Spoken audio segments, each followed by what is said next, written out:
silakan.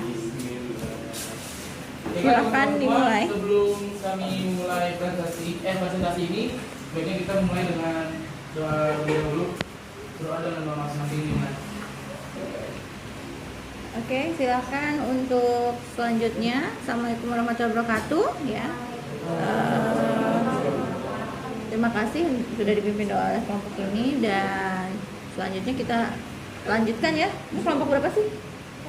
4 ya. Nah, silakan untuk mempresentasikannya dan gamesnya jangan lupa ya. Harus lebih seru nih. Oke, silakan. Di sini kami ingin mempresentasikan yaitu kepentingan isu ekonomi, media massa serta kebebasan dan tanggung jawab dalam komunikasi. Pertama-tama kami ingin memperkenalkan kelompok. Oke, itu adalah kelompok-kelompok kami. Kita mulai saja ya teman-teman. Dipertanyakan. Selagi kita masih di forum diskusi. Enggak. Makalahnya ada nggak? Ada Bu. Pertanyaan. Jangan ragu-ragu angkat tangannya. Saya ingin bertanya ekonomi media masa ekonomi media masa, apakah isu-isu tersebut dapat menyebabkan terjadi monopoli? Statementnya yang dikasih teman-teman tadi, gimana caranya teman-teman bisa menormalisasikan dengan upaya kata-kata teman tadi dengan cara memberikan keadilan bagi suku-suku lain, bagi agama-agama lain. Kalau misalnya untuk memberikan sebuah keadilan, coba kita berkaca pada tiap maghrib pasti ada azan. Coba kalau misalnya kayak tiap hari Minggu nggak cukupnya yang muslim kayak misalnya Kristen acara yang kayak gitu di TV nasional.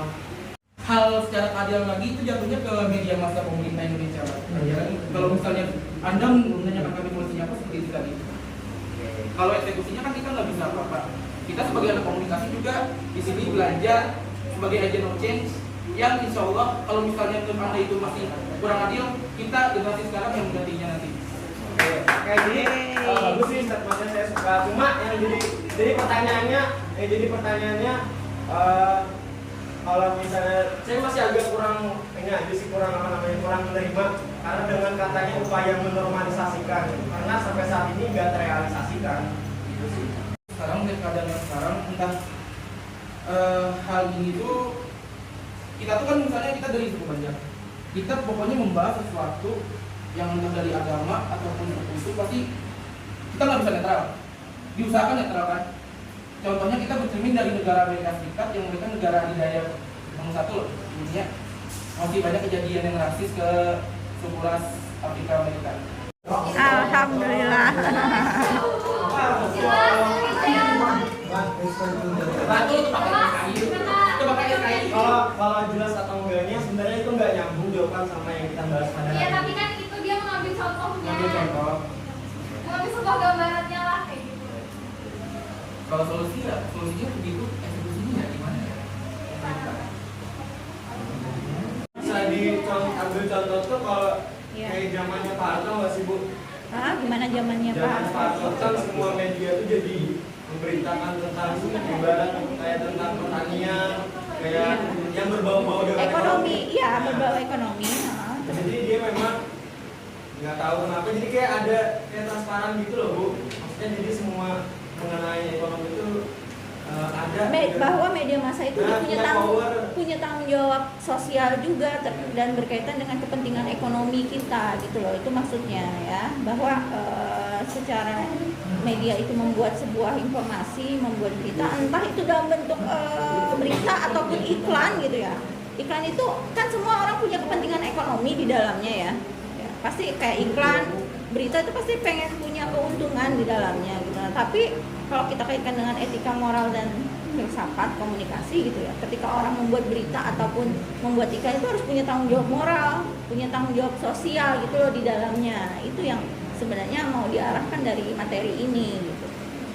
Punya istilahnya, makanya kalau kita mau bikin iklan itu janganlah yang sesuatu yang berbau sara, berbau vulgar, pornografi gitu, hal-hal yang bisa memancing emosi seseorang gitu kan, dan lain sebagainya yang membuat konflik gitu. Jadinya harus Kontensnya itu kan begitu sebenarnya arahnya, maksudnya itu. Makanya kalian harus bisa kasih studi kasusnya, karena ada kasus itu ya banyak salah satunya ya, ada iklan tentang apa namanya, di yang iklan sih dia di bioskop gitu ya, tapi di dalamnya itu dia mengandung unsur ada dewasanya gitu.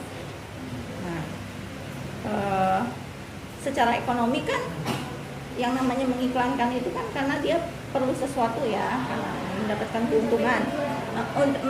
keuntungan, tapi tidak boleh dia dengan memberikan itu gitu, apa yang hal-hal yang berbau vulgar gitu ya. Kalau misalnya di televisi, tapi kalau di bioskop kan masih bisa ditampilkan ya. Nah, karena ya standarnya cuma kita memfilter orangnya aja yang nonton di bioskop gitu. Nah, itu ada aturannya semua gitu. Ya, boleh itu karena itu dianggap legal saja gitu. Masih karena itu aturan pemerintah kan masih melegalkan gitu. Cuma dengan aturan, kamu lihat iklannya ada nggak menggambarkan kalau iklan mohon maaf ya, iklan kondom gitu ya, kondom menampilkan hubungan intimnya nggak ada kan? Nah itu iya. Terus sabun mandi ada nggak orang mandinya vulgar gitu? Nggak ada. Iya kan? Iya, iklan rokok juga. Nah hal itu kan udah diatur semua gitu. Iya, itu ya. Sampaikan itu, kalian benar-benar paham, teman-temannya juga paham arahnya kemana gitu ya. Ya konten-kontennya itu kan itu tadi saya bilang harus diperhatikan. Sara, pornografi, segala sesuatu yang membuat viral, shock atau apa, tersinggung atau apa gitu. Nah, itu yang perlu diperhatikan oleh teman-teman. Ya. Oke. Silakan kalau ini.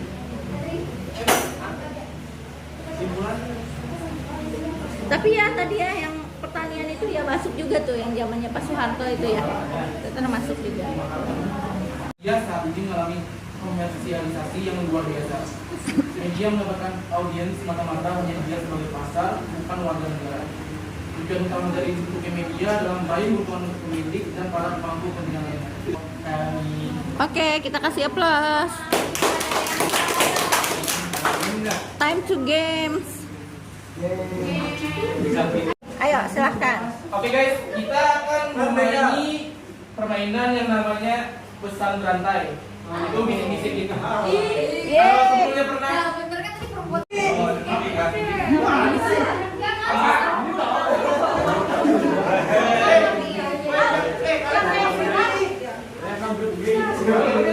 Tiga Yuyun dan seterusnya.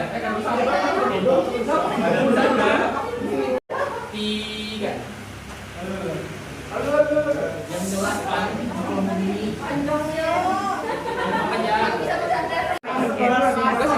yang paling pendek nih. Pendek mereka malah. Tapi agak ribet. Padahal pendek aja ya kata-katanya. Ayo, kupingnya dipasang. Ayo.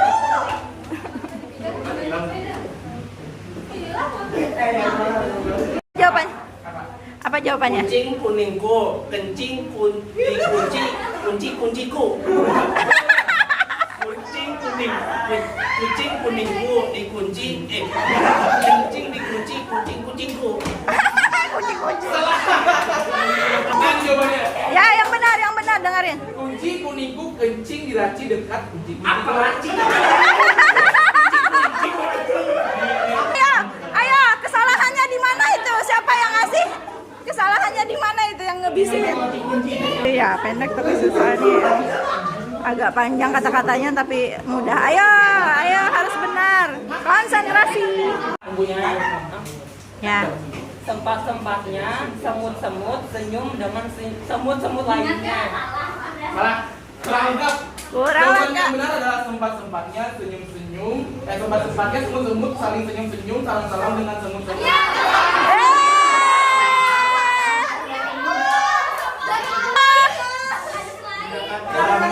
Dari awal udah salah. Ya, enggak, berarti kan yang masih mending kan yang sebelah kanan ya, karena Ya, sedikit. kita kan yang mendekati yang Ini. benar, soalnya pesantren ini nggak mungkin benar sepenuhnya. Iya. Dari pengalaman Karena saya dulu panjang. pasti salah. Ya. Pasti ada ya karena. Jadi kita ngambil penilaian dari yang dekat menurut ibu gimana bu? Kalau saya sih ngelihat yang kesalahannya penyampaiannya yang sedikit ya di sini. Kalau ini udah salah. Dari awal sudah salah. Kak, Kunci itu kalau nggak ada bisa pulang rumah. enggak gini. Kalau dari sisi komunikasi, kalau dari komunikator awalnya sudah salah, itu yang dia. Kalau dia kan gangguan, dia oleh ada noise aja hambatan di tengah. Kedua ini terakhir lah. Jadi skornya masih 1-0, kita main BO3. Sesi kedua masih 1-0, kita lihat tanggapan ya. Sana yang mana yang curang? Iya, masih sampai 2 orang yang duluan.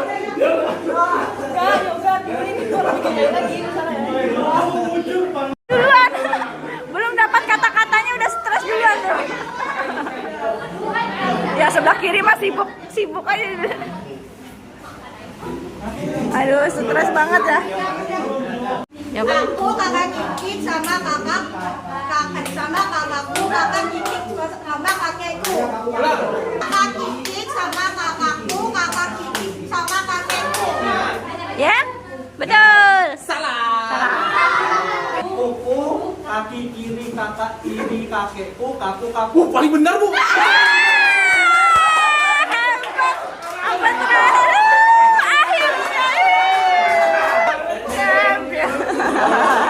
Lengkap. Weh, hebat.